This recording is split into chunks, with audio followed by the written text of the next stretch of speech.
iyo dhalinyarada iyo ciyaaraha ee dowladda Puntland wasiirka shaqada iyo arrimaha bulshada ee Hirshabelle wasiirka shaqada iyo arrimaha bulshada ee Galmudug wasiirka shaqada iyo arrimaha bulshada ee Jubbaland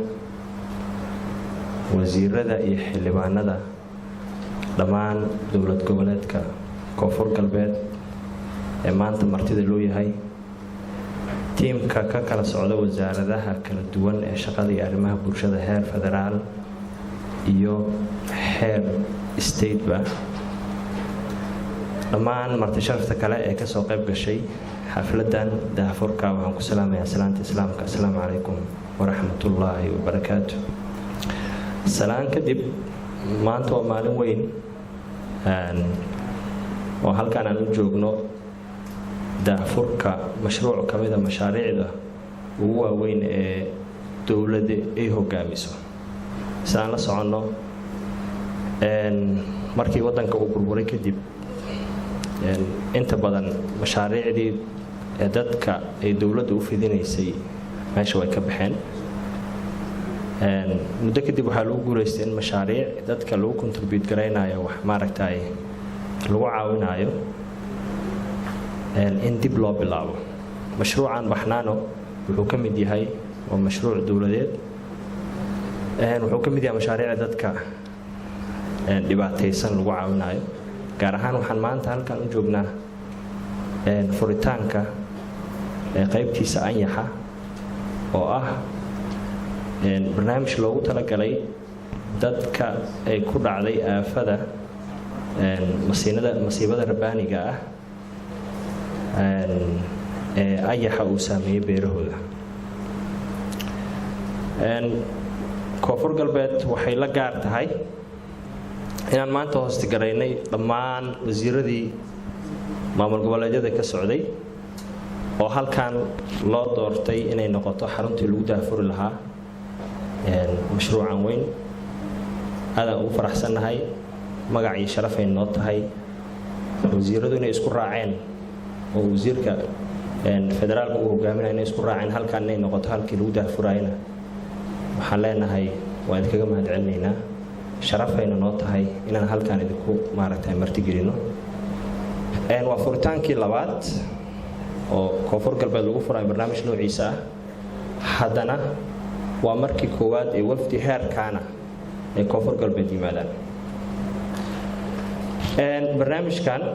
sida Firdawsan ay sheegtay oo ah maareeyaha guud ee mashruuca baxnaano waxaa ka faa'iideysanaya dad aad u fara badan weji koowaad iyo weji labaad uu lahaa wejigiisa koowaad uu soo dhamaaday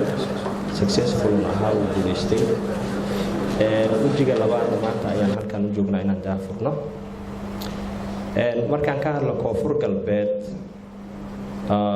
mashruucan qaybta ay ka heshay iyo wejigiisa koowaad waxaan ugu soo aadekeliyay 3 degmo 3 degmo ayaa maaragtay ka faa'iideysanaysa markii la fiiriyo 18 degmo ay ka kooban tahay 3 gobol ee maamul goboleedku ku kooban yahay maanta waxaa ilaahay maadiisa inay ka faa'iideysanayaan ilaa iyo 12 degmo dad gaaraya ilaa iyo 31,812 qoys ayaana barnaamijkan si toos uga faa'iideysan doona hadduu ilaahay idmo runtii markii laga hadlaayo dhibaatooyinka dadka uu gaarsiiyey Koonfur Galbeed waxay ka mid tahay meelaha aafada ugu daran uu gaarsiiyey ayaxu maxaa yeelay dadkeenu inta badan waa beeraley beeraha ayaan ku tiirsanahay that is why aan maxaa la yiraahdaa aan numberkaas iyo aan u helnay sidaan rajaynayo waxaan rajaynaa marka wasaaraddu waxay wakiil maaragtay uga tahay guud ahaan Koonfur Galbeed mashaariicda noocaana